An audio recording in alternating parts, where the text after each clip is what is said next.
Hello students, आज हम आपको बताने जा रहे हैं कंपाउंड इंटरेस्ट के 10 पॉपुलर क्वेश्चन।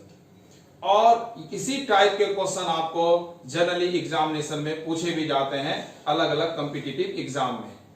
ये 10 क्वेश्चन यदि आपने ढंग से समझ करके बना लिए तो आपका जो कॉन्फिडेंस है वो कंपाउंड इंटरेस्ट में बहुत ज्यादा बढ़ जाने वाला है। लेकिन इसके लिए करना क्या होगा ये आप भी जानते हैं। पूरे पेशेंस के साथ में आपको कंप्लीट वीडियो देखना पड़ेगा और फिर इन क्वेश्चन की प्रैक्टिस करनी पड़ेगी। तो आइए स्टार्ट करते हैं आज का पहला क्वेश्चन। कोई राशि, ये जो राशि यहां पर मैं कह रहा हूं ना, इसका मतलब है सम यानी प्रिंसिपल। जहां पर भी ये वर्ड आएगा राशि, उसका मतलब हो गया सम यानी प्रिंसिपल, जो आप जमा करने जाते हैं, आपका मूलधन।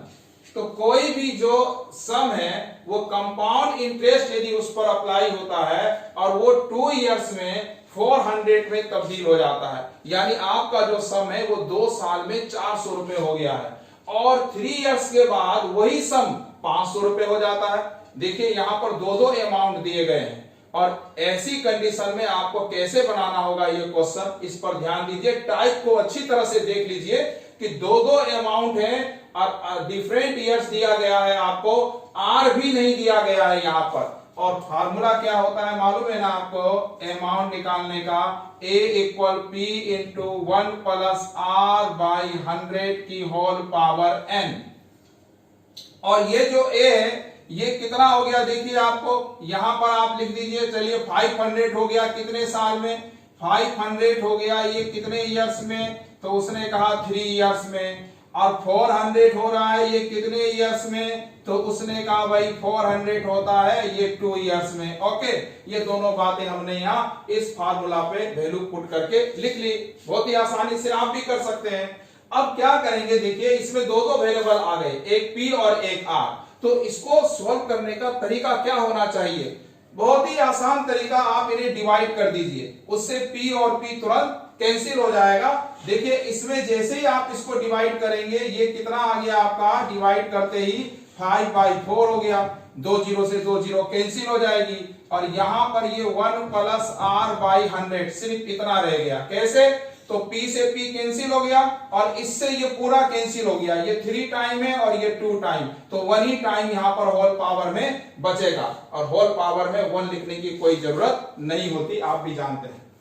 और यहां से इस 1 को इधर ले आइए और इसमें से माइनस कर दीजिए। तो इधर लाकर जब 1 को माइनस करेंगे आप, तो कितना आ जाएगा, 5/4 माइनस 1, 4 1 जा 4 और 5 में से 4 गया तो 1, तो ये 1/4 आ गया, 1 माइनस हो गया इधर। और ये R बाई कितना हो गया, 100, 4 से 100 कटेगा 25 टाइम्स, तो R का वैल्यू कितना आ गया, कीजिए क्रॉस मल्टीप्लाई, R इक्वल आ गया 25%। देखिए R निकल चुका।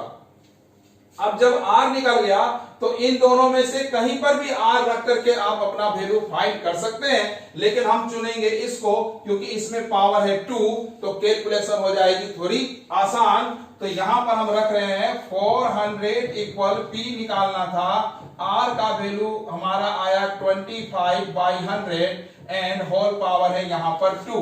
तो देखिए 400 इक्वल P, इसको कैंसिल कीजिए, ये 1/4 आया, 4 1 जा 4 और 1 5/4 हो जाएगा, 4 एकम 4 और 1 5/4, यानी कि 5/4 आ रहा है। तो 5/4 इंटू 5/4 कितने टाइम्स, 2 टाइम्स, ऊपर 2 लिखा गया है। तो P का वैल्यू कैसे निकालेंगे, देखो जो है यहां नीचे डिनोमिनेटर में वो सीधे मल्टीप्लाई हो जाएगा यहां, और जो है यहां ऊपर वो आ जाएगा डिवाइड में, यही होता है ना ऐसे ही। अब इन दोनों से ये फटाफट कैंसिल हो जाएगा, ये आ गया आपका 80, फिर इससे काटिए 5 से 16, 4 4 जा भी होता है 16 इंटू 16 होता है कितना, 256। तो लीजिए 256 रुपए आए, 256 वो जो है प्रिंसिपल हो गया, जो 2 सालों में 400 और 3 सालों में 500 रुपीज के बराबर उसका अमाउंट हो जाता था। तो ये आप देखिए कितने आसानी से हमने इसको सॉल्व किया है। मुझे उम्मीद है कि आपको ये क्वेश्चन आसानी से समझ में आ गया होगा। तो देखिए क्वेश्चन नंबर 2 जो इसमें मैंने लिखा है कि कोई भी जो सम है यानी प्रिंसिपल जो है वो 15 इयर्स में डबल हो जाता है। अब ये देखिए 15 साल में डबल हो जाता है, और इस तरह का बहुत ही कॉमन क्वेश्चन है, ये छोटा सा क्वेश्चन है लेकिन बहुत इंपॉर्टेंट है कि वो कहता है कि 15 इयर्स में कोई भी प्रिंसिपल जो है, जो सम है यानी जो राशि है वो डबल हो जाती है, तो वो कितने इयर्स में 8 टाइम हो जाएगी, कितने साल बाद आपका जो वो धन है, वो जो प्रिंसिपल है वो 8 टाइम हो जाएगा। तो देखिए यही अमाउंट वाला फार्मूला हम अप्लाई करने जा रहे हैं फिर से। और अमाउंट, ये P मान लीजिए प्रिंसिपल है तो अमाउंट हो जाता है डबल, और डबल का मतलब क्या हो गया 2P, ठीक है ना, और 1 प्लस R बाई 100, और टाइम कितना दिया उसने 15 इयर्स, टाइम कितना दे दिया 15 इयर्स, और यहां पर है P, यहां पर कितना है P, तो यही P डबल हो गया, P से P तो कैंसिल ही हो रहा है यहां पर, तो 2 इक्वल इतना आ गया हमारे पास, ये इक्वेशन तैयार है। अच्छा सेकंड में आप देखिए वो कहता है कि यही जो प्रिंसिपल है ये कितने ईयर में 8 टाइम हो जाएगा, 8 टाइम कितने ईयर्स बाद ये 8 टाइम हो जाने वाला है। तो हम क्या कर रहे हैं यहां पर, ये अमाउंट को 8 टाइम्स कर दिए हैं, P है 8P हो गया, और इस P को ऐसे ही रहने दीजिए, और हमको टाइम फाइंड करना है तो यहां पर n लिख दीजिए, क्योंकि हमको जो है n के बारे में कुछ भी पता नहीं है। यहां पर भी तो P से P कट गया।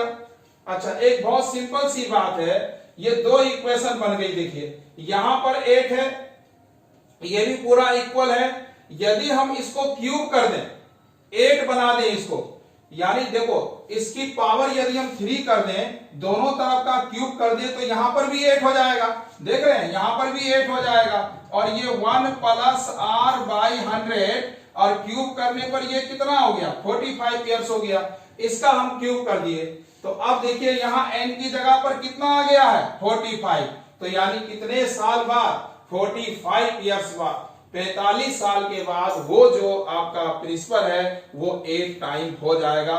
तो देखा आपने कितनी आसानी से ये क्वेश्चन सॉल्व हो गया। तीसरा क्वेश्चन देखिए, 10% वार्षिक कंपाउंड इंटरेस्ट का रेट लग रहा है और 1000 पूछ रहा है कितने वर्षों में 1331 हो जाएगा, यानी कि 1000 रुपए 1331 कितने साल बाद हो जाएगा। यहां पर भी टाइम पूछा जा रहा है, क्या पूछा जा रहा है टाइम, और यहां पर देखिए लेकिन आर हमको यहां पर गिवन है, अभी तक हमको आर इससे पहले वाले क्वेश्चन में गिवन नहीं थे। अब आप देखिए इसे कैसे बनाएंगे, अमाउंट कितना है तो अमाउंट की जगह पर लिख दीजिए अमाउंट, ओके, P कितना दिया हुआ है वो 1000 दिया हुआ है, 1000 ही हो जाता है ना 1331, पूछ रहा है कितने सालों में, P हमको मालूम है, R भी हमको दे दिया, देखिए होल पावर n, 0 से 0 कैंसिल कर दीजिए, और क्या काम कीजिए ये जो इनटू में है इसको डिवाइड में लेकर के आइए, 1 प्लस 1 बाई 10 है, 10 1 जा 10 और 1 11, 10 एकम 10 और 11 यानी 11 बाई 10, यहां पर ये आ गया होल पावर n, देख रहे हैं ना। और अब देखिए यहां पर है 10 और यहां 11, तो यहां पर भी 11 बाई 10 ही आना चाहिए, तभी तो n का वैल्यू निकलेगा, क्योंकि जब बेस इक्वल होंगे तभी हम पावर को भी इक्वल कर सकते हैं, ठीक है ना। तो इसके लिए हमको क्या करना होगा कि यहां पर यदि 10 है तो यहां पर भी हमको 10 का जुगाड़ करना होगा। तो कैसे करेंगे भाई, हम 10 का क्यूब कर लेते हैं, 10 इंटू 10 होता है 100 और एक बार और 10 तो 1000, ऐसे यहां पर 11 को भी जब 10 3 बार में आया तो 11 भी 3 बार मल्टीप्लाई करके ये आ जाएगा, एकदम कंफर्म हो गई ये बात। यहां पर इतना आ गया, यहां 11 बाई 10 की होल पावर n, अब देखिए बेस इक्वल हो गया तो पावर्स भी इक्वल हो जाएंगी, n इक्वल आ गया 3, तो 3 इयर्स हो गया हमारा आंसर। तो इस तरह से देखा आपने कि ये क्वेश्चन नंबर 3 भी कितने आसानी से सॉल्व हो चुका। देखते हैं क्वेश्चन नंबर 4। क्वेश्चन नंबर 4 में कहता है कि 50,000 का 2 इयर्स बाद जो एनुअली कंपाउंड इंटरेस्ट लग रहा है उसके अनुसार उसका अमाउंट बताना है कि 50,000 का 2 साल के बाद कितना अमाउंट हो जाएगा, जबकि उसमें जो रेट ऑफ इंटरेस्ट है वो 8% है फर्स्ट ईयर में और 9% है सेकेंड ईयर में। देखिए यहां पर हर ईयर में इंटरेस्ट जो है ना वो चेंज हो गया है, तो हम क्या करेंगे इसके लिए, अमाउंट तो हमको फाइंड ही करने के लिए कह रहा है। P हमको 50,000 दे दिया उसने, ठीक है, लिख दिया 50,000 हो गया P का वैल्यू। और यहां पर देखिए 1 प्लस R कितना दिया गया है हमको, यहां पर पहले ईयर में 8%, तो ओके 8/100। फिर सेकेंड ईयर में देखिए, अब यहां हम होल पावर में कुछ नहीं लिखेंगे, 1 होता है ना 1 ईयर, तो 1 यदि लिख भी देंगे तो कोई फर्क नहीं पड़ेगा, लेकिन इसके अलावा और कुछ नहीं लिखेंगे क्योंकि ये हर साल अलग अलग लग रहा है। तो सिर्फ यहां पर n की जगह पर 1 ही बनता है, जो लिखने की जरूरत नहीं है। उसके बाद 1 प्लस नेक्स्ट ईयर में 9% बोला, तो लीजिए 9% हो गया नेक्स्ट ईयर का। अब क्या करना है, इसको आप आसानी से सॉल्व कर लीजिएगा और आपको जो है निकल जाएगा इसमें अमाउंट। और उसके बाद उन्होंने पूछा है कि इसका कंपाउंड इंटरेस्ट भी निकालिए, वो तो आपको भी निकालना आता है ना बच्चों, कि a माइनस पी हो जाएगा, CI का मतलब a माइनस पी। जो हमारा अमाउंट आया उसमें से हम जो प्रिंसिपल है हमारा 50,000 वो हम क्या करेंगे, माइनस कर देंगे, तो CI भी निकल जाएगा। क्वेश्चन नंबर 5 पर जरा ध्यान दीजिए। एक निश्चित राशि पर साधारण ब्याज एवं चक्रवृद्धि ब्याज का अंतर 2 वर्षों में 15% वार्षिक ब्याज की दर से 180 रुपए है, तो बताइए वो राशि क्या होगी। देखिए इस क्वेश्चन में क्या लिखा हुआ है कि कोई भी जो सम है ना, वो एक तो उसमें सिंपल इंटरेस्ट लग रहा है और रेट क्या दिया हुआ है, 15 इयर्स दिया गया है, और एक कंपाउंड इंटरेस्ट भी उसमें अप्लाई किया गया है। अभी भी रेट कितना है, 15% दिया गया है, और टाइम कितना दिया गया है दोनों के लिए, 2 इयर्स दिया गया है। तो क्या हमको करना है, वो कह रहा है कि इन दोनों का जो डिफरेंस है, यानी SI और CI, इन दोनों का जो डिफरेंस है वो 180 रुपीज है। तो हमको बताना है कि इसमें जो P है वो क्या होगा। तो देखिए आप कितने आसानी से इसको फाइंड कर सकते हैं। सबसे पहले तो SI का फार्मूला आपको पता ही होगा, सिंपल इंटरेस्ट हम लोग निकाल लेते हैं, वो होता है P इंटू R। R कितना दिया गया है 15, और इंटू टाइम 2/100, तो ये कितना आ गया आपका 30/100, यानी 3P/10 हो गया। सॉल्व करके ये 30 आया, 0 से 0 कैंसिल हो गई। चलिए अब CI भी निकाल लेते हैं। CI कैसे निकालेंगे, तो P into 1 plus R/100 whole power n, ये फार्मूला होता है। तो R की जगह पर कितना लिख देंगे 15, और n यानी कि ये 2 इयर्स में हो रहा है। इसको भी जरा हम सॉल्व कर लेते हैं। ये कितना आ रहा है, P इंटू कैंसिल कीजिए, 5 से हो जाएगा ना कैंसिल, 3, और ये आ जाएगा 20, तो ये आ रहा है मेरा इंटू 23 और बाई 20, इसका स्क्वायर ही कर देते हैं, 23/2 का होल स्क्वायर हो गया ये। तो ये CI नहीं है, ये अमाउंट है, इसमें से हमें P माइनस कर देना है, इसमें से हमें P माइनस कर देना है, ठीक है। ये तो अमाउंट का फार्मूला यहां पर लिखा गया था, इन दोनों में से P माइनस कर दीजिए। अब P इन दोनों में से कॉमन ले लीजिए, तो 23 का जो स्क्वायर होगा वो क्या हो जाएगा 529, और ये हो जाएगा 400, और ये 1 आ गया यहां पर, क्योंकि दोनों में से P हमने क्या ले लिया, कॉमन ले लिया था। अब जरा इसे हम थोड़ा सा और सॉल्व कर लेते हैं। ये इसके नीचे 1 मानकर 400 एलसीएम लेंगे, तो ये सॉल्व करके आ जाएगा 129/400, इतना ये हमारा जो है ना CI निकल गया।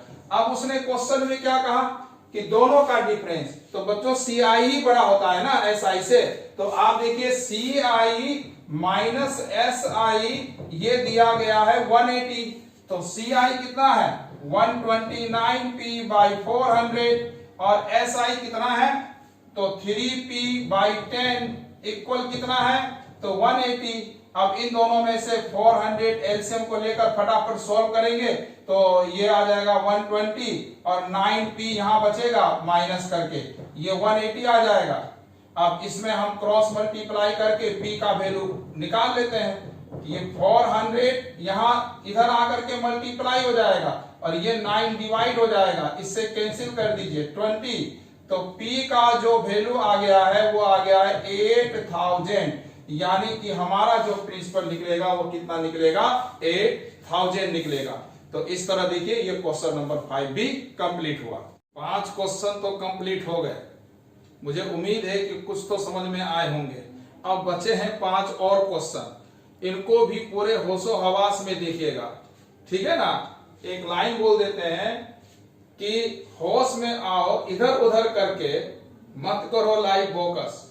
होश में आओ इधर उधर करके मत करो लाइव फोकस, बाकी सब चीजें बाद में, अभी करो सिर्फ पढ़ाई पर फोकस। और फोकस कीजिए क्वेश्चन नंबर 6 के ऊपर, ठीक है। यहां पर क्या लिखा हुआ है देखिए कि जो है 31,250 रुपए का 8% वार्षिक मतलब एनुअली जो आपको कंपाउंड इंटरेस्ट का रेट लग रहा है, उससे आपको कितने टाइम में 2 और 3/4 ईयर्स में चक्रवृद्धि ब्याज निकालना है। अब देखिए इस क्वेश्चन में क्या है, इसमें हमको पी तो दिया हुआ है 31,250, रेट भी मालूम है 8%, लेकिन टाइम जो है ना वो फ्रैक्शन वैल्यू में दे दिया गया है। फार्मूला क्या लगेगा, फार्मूला तो अमाउंट निकालने का जो है वही हम यूज करेंगे फिर से, ठीक। एंड लेकिन इसमें अब चेंज क्या आ जाएगा, देखिए फार्मूले में चेंज आता है, उससे हमें रटना नहीं है बल्कि सिर्फ समझ लेना है। तो देखिए यहां पर क्या चेंज होने वाला है, A = P × 1 + R/100 की whole power n। Amount P मतलब कितना है बोलिए, 31,250, 1 + R की जगह पर 8% दिया है तो 8/100, और देखिए 2 इयर्स तो यहां लिख दीजिए। और अब 1 प्लस जो फ्रैक्शन वैल्यू है टाइम की वो इनटू रेट कितना दिया है 8%, वो अलग से लिखिए, और बाई 100 ये इसको अलग से लिखना है। तो ये जो इंटीजर वैल्यू है वो तो यहां आ जाएगी टाइम की, और जो फ्रैक्शन वैल्यू है उससे अलग से 1 + R × 3/4, ठीक है ना, यानी 3/4 × R करके अलग से लिख दीजिएगा। अब इसको आप बाकी सॉल्व कर लीजिएगा। अब तो ये इजी हो गया ना, अब ये आप खुद भी सॉल्व कर सकते हैं, इतने तक ही इसमें बात थी, कुछ दम था क्वेश्चन में। 4 से इसे आप कैंसिल कर सकते थे 2 टाइम, और ये 4 से 25 आ जाएगा, 27/25 का स्क्वायर हो जाएगा, ये 2 टाइम हो गया, और ये आ गया 50, तो ये आ जाएगा 53 और बाई 50। अब इसे आप क्या कर दीजिएगा, सॉल्व कर लीजिएगा, और आपका अमाउंट निकल जाएगा। अमाउंट निकल जाएगा तो इसमें से आप P यानी कि 31,250 को माइनस कर दीजिएगा, और आपका CI निकल जाएगा। तो नेक्स्ट क्वेश्चन क्या है, नेक्स्ट क्वेश्चन है कि किसी शहर की जनसंख्या, देखिए पॉपुलेशन इतना दिया है, ये हो गया आपके लिए P। अब यहां पर देखिए 1000/75, अभी तक हम पर 100 में बना रहे थे, यहां पहली बार हमको दिख रहा है कि 1000/75, पर टेंशन कुछ नहीं है, जहां 100 लिखते थे वहां 1000 लिख देंगे हम लोग। और जो पॉपुलेशन में इंक्रीजमेंट जो हो रही है आपको, वो यहाँ पर दिखाया गया 75 की दर से इतनी वृद्धि हो रही है, मतलब ये रेट हो गया आपका 75/1000 पर रेट दे दिया उसने हमको। तो 2 इयर्स के बाद शहर की जनसंख्या यानी पॉपुलेशन कितनी हो जाएगी। देखिए इस तरह के क्वेश्चन भी कंपाउंड इंटरेस्ट से ही बनते हैं, और जैसे मैंने कहा है कि सारा फार्मूला मैं पहले ही बता चुका हूं आपको, लिंक है, जाकर के बढ़िया से एक बार आप देख लेंगे ना तो कोई समस्या फिर आपको नहीं होगी। आप देखें यहाँ पर कितने आसानी से हम इसको बना सकते हैं, A = P × 1 + R/100 की होल पावर n। तो वही हम यहां पर भी लिखेंगे कि जो पॉपुलेशन है, पॉपुलेशन आफ्टर 2 इयर्स 2 साल के बाद जो पॉपुलेशन होगी वो P का वैल्यू, देखिए यहां पर 10 के ऊपर पावर कितना लिखा हुआ है 6, यानी 4.2 इसके आगे हम लगाएंगे, 42 को जब इससे मल्टीप्लाई करेंगे तो 1 2 3 4 5 6 1 2 3 4 5 6 0 आ जाएगी, और एक डिजिट पहले यहाँ पॉइंट है तो पॉइंट लगा देंगे, तो कितना रह जाएगा 42 के आगे 1 2 3 4 5 0 रह जाएंगी। ये तो हो गया P, और 1 + R हो गया 75, और ये हो गया 1000 नीचे लिख दीजिए, यानी 7.5% का रेट बन रहा है 7, ये जो यहाँ दिया है ना 1000 पर 75, तो 7.5 पर 100 पर ये रेट हो गया। ऐसे यहाँ पर लिख देंगे। टाइम कितना दिया गया है यहाँ पर 2 इयर्स, तो यहाँ पर 2 आ जाएगा। बस अब इसको सॉल्व करना है। सॉल्व तो अब आप सॉरी यहाँ पर एक ज्यादा जीरो आ गई है, 1000 यहाँ पर है। ठीक है बच्चों, 1000, तो ये 75 बाई 1000 हो गया यहाँ पर। और अब इसे आगे आप खुद ही सॉल्व कर सकते हैं आराम से। तो चलते हैं अब हम नेक्स्ट क्वेश्चन की तरफ। तो इस क्वेश्चन में क्या दिया गया है, देखिए कि एक मशीन का मूल्य ह्रास लिखा हुआ है। मूल्य ह्रास का मतलब होता है कि मतलब उसका जो रेट है, जो कॉस्ट है उसकी, वो लगातार गिर रही है। तो जब कॉस्ट लगातार गिरती है तो उसके लिए भी मैंने फार्मूले सब बताए हुए हैं उसी वीडियो में पहले वाले। यहां पर अब आप देखिए कि हमें किस तरह से इसको सॉल्व कर लेना है। तो 10% के रेट से वो लगातार कम हो रहा है। तो भाई जब लगातार गिर रहा है मूल्य, तो जो मशीन है उसका रेट लगातार कम होता चला जाएगा। और 3 वर्ष पहले उसे कितने में खरीदा गया था ये हमको बताना है, और जबकि प्रेजेंट प्राइस उसका दिया हुआ है। तो देखिए 3 साल पहले उसका जो कॉस्ट होगा ना वो ज्यादा होगा, क्योंकि उसका रेट गिर रहा है तो धीरे धीरे डाउन हो रहा है उसका कॉस्ट। तो हमको जब ज्यादा अमाउंट 3 साल पहले चाहिए, तो आप देखिए वो 3 इयर्स पहले का पूछ रहा है ना, तो हमको ये यहाँ डिवाइड करना पड़ेगा। अभी तक हम यहाँ P इंटू 1 प्लस या 1 माइनस ऐसे लिखते रहे हैं, 1 माइनस भी लिखेंगे। अभी तक तो हमारे पास ऐसा सवाल नहीं आया था, लेकिन यदि ऐसा क्वेश्चन हमको आ जाता कि जैसे अभी हम पॉपुलेशन वाला ही बना रहे थे और उसमें ये आता कि पॉपुलेशन की जो रेट है वो डिक्रीज हो रही, यदि रेट डिक्रीज हो रही होती तो हम वहां पर 1 प्लस नहीं 1 माइनस लिखते। फिर अभी देखिए यहाँ पर ये जो कॉस्ट है मशीन का 3 साल बाद यदि हमको निकालना होता, तो 3 साल बाद क्या होगा, 3 साल बाद तो प्राइस इस मशीन का और कम हो जाएगा। क्यों? क्योंकि इसका रेट गिर रहा है। तब यहां पर हम P into 1 minus R by 100 लिखेंगे, क्योंकि जैसे जैसे साल बढ़ेगा कॉस्ट गिरता चला जाएगा। और लेकिन यहां पर हम निकाल रहे हैं 3 साल पहले का, तो कॉस्ट बड़ा होगा। डिनोमिनेटर जितना कम होता है वैल्यू उतना ही बड़ा हो जाता है। ऐसी बात अपने दिमाग में रखिएगा, तो आपको इस फार्मूले को याद रखने में कोई प्रॉब्लम नहीं होगी। अब P की जगह पर 291,600 लिख दीजिए। 1 माइनस R की जगह पर जो दिया है 10% वो पुट कर दीजिए, और N यानी 3 इयर्स पहले की बात वो करना चाह रहा है, और इसे कर दीजिए कैलकुलेट आसानी से। ये हो जाएगा 0 से 0 कटा, 10 में से 1 गया 9, तो 3 बार 9 और ये 10 चला जाएगा ऊपर।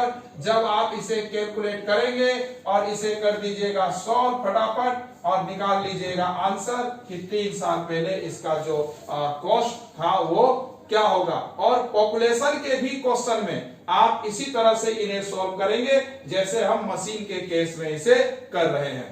तो चलिए अब आते हैं बच्चों आज के आखिरी क्वेश्चन पर। और आप कहेंगे कि आखिरी क्वेश्चन जो है ये तो बहुत ही इजी है, क्योंकि इसमें 8000 रुपीज पर 3 इयर्स के लिए 10% रेट दिया हुआ है और CI निकालना है। बहुत आसानी से आप निकाल लेंगे। पहले तो मैं ये बता दूं कि कैसे CI निकालेंगे। ये 8000 और 1 प्लस R की जगह 10 बाई 100 पावर दिया हुआ और समय कितना दिया हुआ है 3 इयर्स। तो आप अमाउंट निकालेंगे और CI भी आपको निकालना आता ही है कि CI में से P घटा देंगे। इसके लिए नहीं लिखा है मैंने ये क्वेश्चन, आगे देखिए कुछ और भी लिखा हुआ है। यहां पर तो ये आपको दिखाई दे रहा है अभी तक वार्षिक यानी एनुअली, लेकिन यदि यही हाफ ईयरली हो जाए, मान लीजिए टाइम आपको 3/2 इयर्स दे दे सपोज, और रेट आपको 10% ही दे। अब जब वो हाफ ईयरली हो जाएगा तब आपके लिए फार्मूला क्या होगा, तो ये जो फार्मूला अभी आप अमाउंट का निकाल रहे हैं ना यहाँ पर, तो यहाँ पर क्या करेंगे 1 प्लस R की जगह पर आप ये P की जगह पर तो 8000 है तो 8000 ही लिख देंगे, R की जगह पर 10 है तो 10 बाई 100 की जगह यहाँ 200 लिख देंगे। देखिए रेट हाफ हो गया, जो फार्मूला यहाँ पर है ना लिखा हुआ, यहाँ 200 हो जाएगा और यहाँ पर 2 आ जाएगा। यदि ये हाफ ईयरली हुआ, यदि ये क्या हुआ हाफ ईयरली हुआ, तो यहाँ 2n आ जाएगा और ये आपका क्या हो जाएगा, आधा हो जाएगा। तो ये 200 हो गया और यहाँ हो जाएगा 3/2 इंटू 2। अब ये क्वेश्चन आसानी से सॉल्व हो जाएगा। लेकिन क्या होता यदि वो क्वार्टरली होता? देखिए टाइम हमको दिया है 9 मंथ और इसी क्वेश्चन को ऐसे पूछ सकता है कि यदि जो आपका रेट है वो आपको 12% है और आपके लिए जो टाइम दिया गया है वो 9 मंथ का दिया गया है, तो 9 मंथ को सबसे पहले हमको ईयर में चेंज करना होगा 9/12 करके। तो ये आ गया 3/4। अब 3/4 ईयर हो गया। अब इसमें जब हम यही वैल्यू पुट करेंगे ए निकालने के लिए तो 8001 प्लस आर हो गया 12 और यहां ना 400 आ जाएगा। फिर से एक बार फार्मूला चेंज हो जाएगा। क्वार्टरली के लिए रेट 4 से डिवाइड कर देंगे रेट को, तो r/400 और टाइम भी हो जाएगा बच्चों 4 इंटू n, टाइम भी तो 4 गुना हो जाएगा ना। अब हर 3-3 महीने में आप किस्त देंगे। हाफ ईयरली में छमाही होता है, हर 6-6 महीने में आप जाएंगे पैसा जमा करने के लिए, अपना इंटरेस्ट जमा करने के लिए, और यहां पर हर 3-3 महीने बाद। तो यहां पर क्या हो जाएगा आपका कि जो टाइम है वो 4n हो गया, तो 4 इंटू 3/4, 4 से 4 कैंसिल हो गया। अब यहां पर बचा सिर्फ 3 और अब आप इसको आसानी से कैलकुलेट कर सकते हैं। तो बच्चों ये थे 10 बहुत ही इंपॉर्टेंट क्वेश्चन। इनकी यदि आप बार बार प्रैक्टिस करेंगे घर में तो कैलकुलेशन में आपको अच्छी रफ्तार तो रखनी होगी, लेकिन सबसे पहले जरूरी होता है कि हम उन क्वेश्चन को समझें कि हम उन्हें कैसे सॉल्व करेंगे। तो मुझे उम्मीद है कि मेरे ये 10 क्वेश्चन जो मैंने आज आपको बताए हैं समझ में आए होंगे और आप इन्हें बहुत अच्छे से प्रैक्टिस कीजिएगा। आज के लिए इतना ही।